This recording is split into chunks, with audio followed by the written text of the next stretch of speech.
Hello, in front of me I've got Madden NFL 25. In this video I'll show you Inverted Veer Run concept tutorial.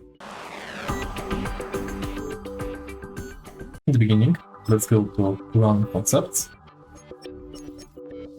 And now enter Inverted Veer option. Here we go. When the dive defender takes the quarterback, hand the ball off to the running back.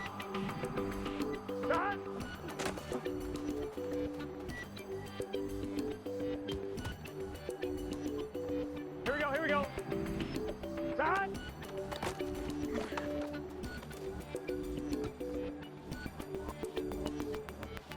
Get set. When the dive defender attacks the running back, run the ball with the quarterback past the line of scrimmage by holding the A button. Start.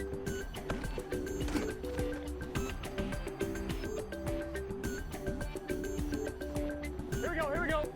Start.